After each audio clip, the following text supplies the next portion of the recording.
kulanti waxaana wanaagsan daawadayaal iyo dhageystayaal kusoo dhawaada wararkii ugu dambeeyay caalamka iyo Soomaaliya qodobada ugu waaweyn ee wararkeena aan idinku hayno waxaa kamid ah madaxweynaha dalka Djibouti Ismaaciil Cumar Geele oo rasmi ah ka soo saaray kulanka la filayo in madaxweyne Farmaajo iyo madaxweynaha Soomaaliland uu ku dhex maro magaalada Djibouti ee dalka Djibouti waxaan kaloo idiin soo gudbin doonaa wararkii ugu dambeeyay ee doorashooyinka Soomaaliya iyo banaanbaxyadii dalka Djibouti ee kacdoonka ahaa ee looga soo horjeeday madaxweynaha Djibouti iyo xirnaanshaha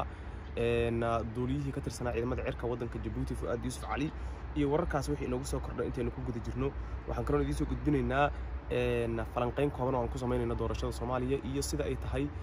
in looga qayb qaadanayo marka loo eego xisbiyada siyaasadda iyo isku imaatinkooda iyo mucaaradku waxa ay wadaan abaabulka ka dhanka ah xukuumadda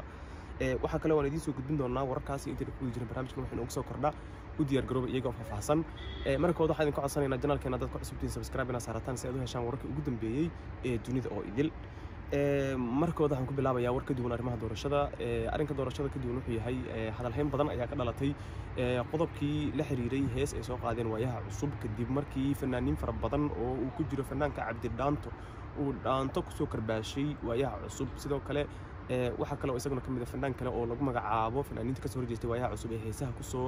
ayiday xukuumadda fanaan Cabdirasaaq Kayli yiraahdo oo asalkiisu reer xamar ahaa isla markaana ku sugan wadanka Kenya khilaafka u dhaxeeya kooxdii waayaha cusub ayaa cirka isku sii shareeray kadib markii muuqaalo iyo qoraal ay soo kala qoreen qaarkoodna warbaahinta ay la hadleen kuwaas oo kale ah dalmaryare iyo sidaas oo kale xubinta kale ee lagu magacaabo Dikriyo Cabdi oo labadooduba kala sheegay in aysan marna raalli ka ahayn sida ay yiraahdeen wayaane dhiiqo waxa ay ku sheegeen oo u dhex taagan yahay magacii waayaha cusub marka arrintaasi halkaas ay taagan tahay hadalhayn fara badan ayaana ka dhalatay marka loo eego qaabka ay wax u socdaan iyo guud ahaan xaaladdu sida ay tahay marka laga hadlayo heestaasi saameynta ka dhalatay Shiina Khiyaar ninka lagu magacaabo oo ah gudoomiyaha kooxda waayaha cusub oo aan wareystay wuxuu sheegay in dawladda Soomaaliya lacag badan ay ku bixisay sidii heestaasi calaamada ka helid la'aanta ee dislike la yiraahdo loo saari lahaa balse iyagu ay ka hortageen wuxuuna sheegay in halgankooda ay sii wadi doonaan sidoo kale waxaan weydiiyey waxa xilligan ku soo beegay in dawladda ay la dagaalaan oo hees iyo ka dhan ay soo saaraan gaar ahaan xukuumadda yiraahdee wuxuuna yiri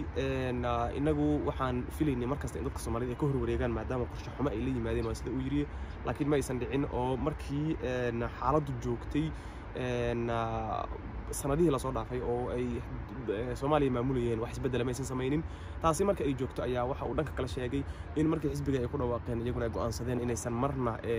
ka biyo dhigin in ay la dagaalamaan waa sida uu yiri sidii kooxihii hore ay la dagaalami jireen heesaha waayaha cusub ay ku soo caanbaxeen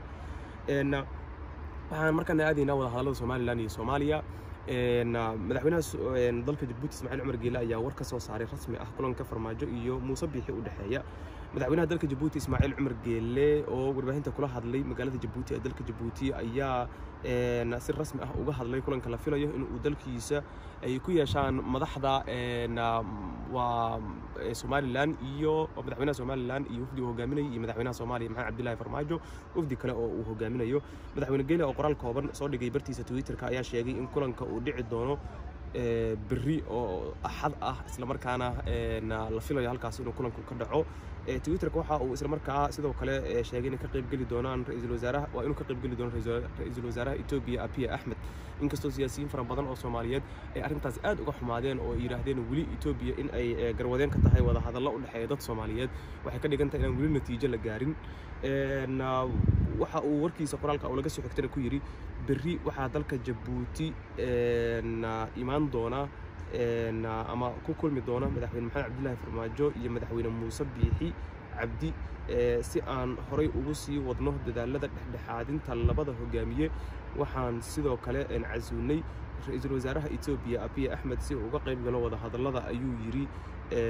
madaxweyne Geele oo qoraal soo dhigay bartiisa Twitterka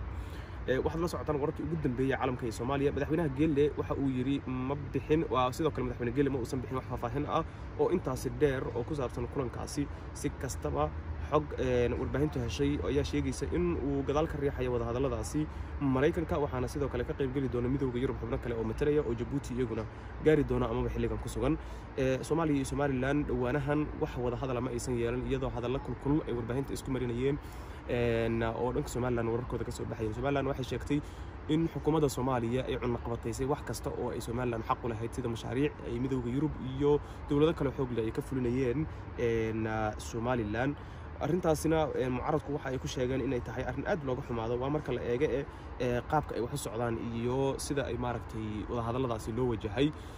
arrintaasi waxaa siyaabo kala duwan maraha bulshada uga hadlayay dad badan oo Soomaaliyeed kuwaas oo sheegayay in xaaladdu ay tahay mid aan la dhayalsan karin waa sida ay yiraahdeen marka la eego sida ay tahay in loo wajaho wada hadallada u dhaxeeya Somaliland iyo Soomaaliya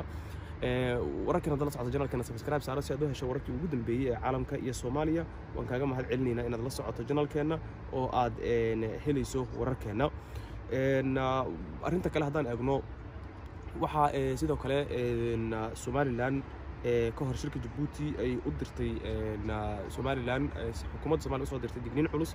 oo ay dawladda federaalka Soomaaliya u soo jeedisay iyada oo la filayo in toddobaadkan gudihiisa wada hadal ay ka dhacaan dalka Djibouti u dhaxeeya Somaliland iyo Soomaaliya oo xukuumadda Soomaaliya iyo xukuumadda Muuse Biixi kala ah ayaa xukuumadda Hargeysa waxa ay digniin culus u dirtay dawladda federaalka Soomaaliya iyadoo ku eedeysay in aysan si weyn waa inay carqalad weyn ay ku hayso horumarka Somaliland wasiirka warfaafinta Somaliland Saleebaan Koore ayaa sheegay in dawladda federaalku ay ka soo horjeedo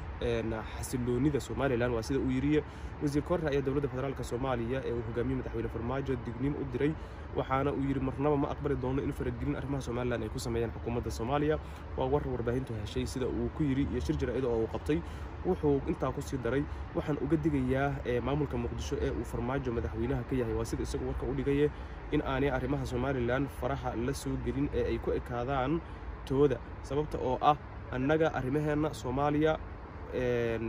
ma faragasho annaga arrimaha Soomaaliya ma faragashano laakiin iyaga waxa laga rabaa inay sir arrimaheena soo faragashan ayuu warkiisa ku sii daray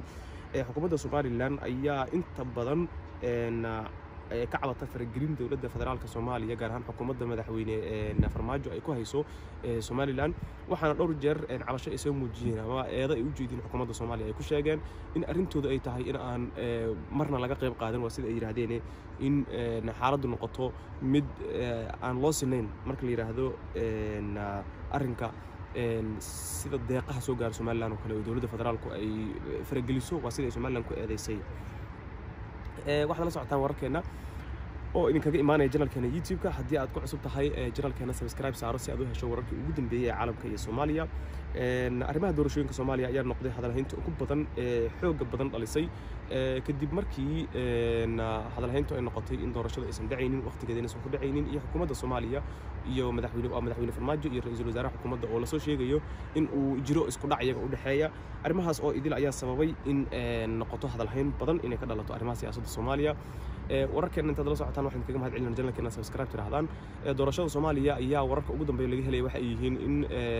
iminka golaha wasiirada xukuumadda Soomaaliya ay doonayaanba in ay ka hadlaan arrimo badan oo ku saabsan ama ku gadaaman doorashooyinka Soomaaliya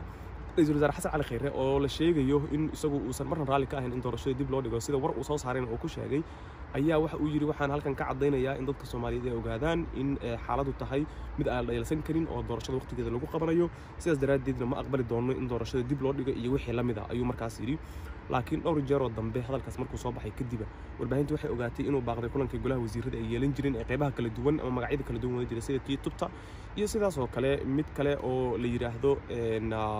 midkii caadiga ahaa ee golaha wasiirada xukuumadda Soomaaliya waxaad